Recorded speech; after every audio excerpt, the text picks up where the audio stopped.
When our children start attending school in an additional language, many of us wonder how we can support them with the school language and our home languages. Won't this be too much? Won't it confuse our children? And how can we make sure that they won't forget our home languages?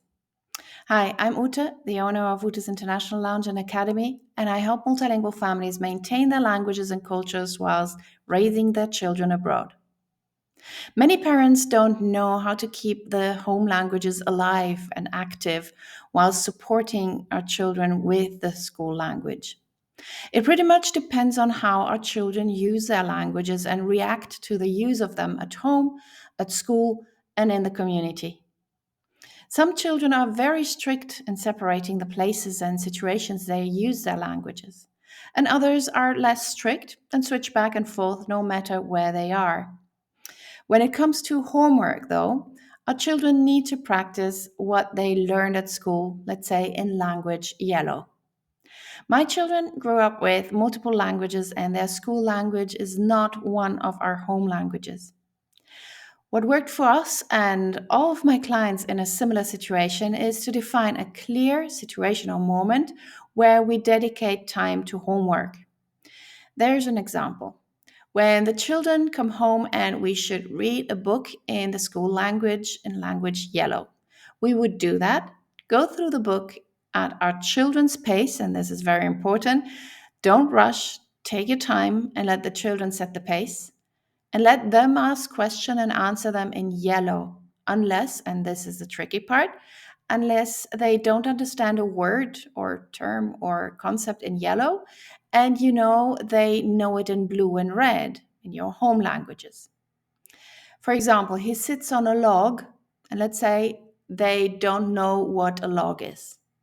The best case scenario is that there is an image of a log in the book. So you point at it in the book whilst reading the word. This helps our children connect the sound of the word, maybe our children are not able to read yet, to the object. If the word they don't understand is not in a picture, then we can try to describe it, paraphrase it in yellow in the school language. But if we run out of words or struggle with describing it in the school language, then we can use red or blue, our home languages.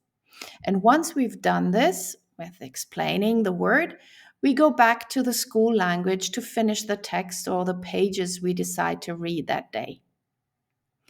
We can make a mental note of the words our children didn't know or struggle with, and later, once the homework session is over, maybe at dinner or during one-on-one times with each of us parents or caregivers, we can talk about the story of the book in our respective languages, red or blue.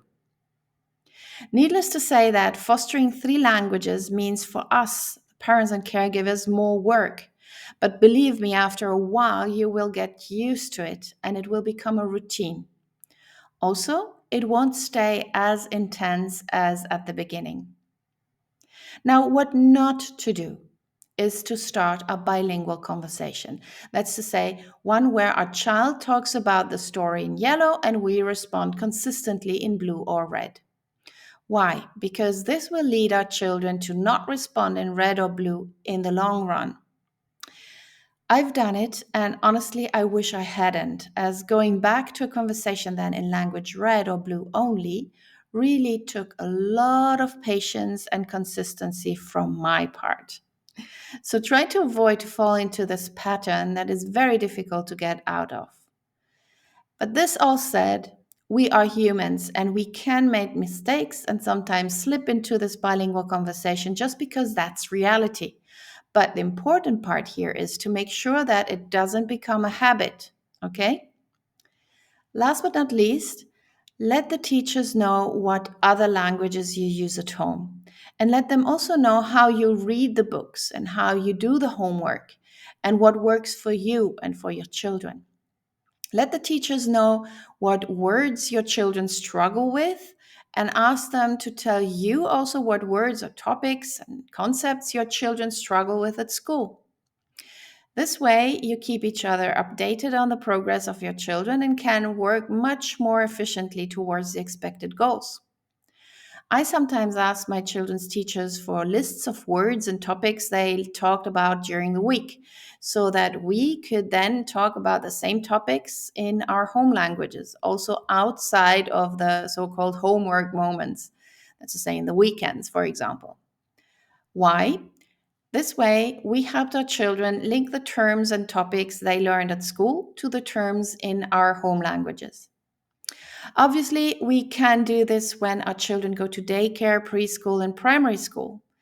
After some time, this will become much more complex. When our children get older and cover more subjects during the week, I suggest you pick a topic or two your child and you like and want to foster in your home language. At some point, our children will also be able to read more about the topics, maybe even in our home languages. And then, as you know, books open new worlds. I hope you found these few insights and tips useful. Please let me know in the comments if you have more questions about this. And if you like this topic and haven't done so yet, please subscribe to my channel to get notified when I publish a new video.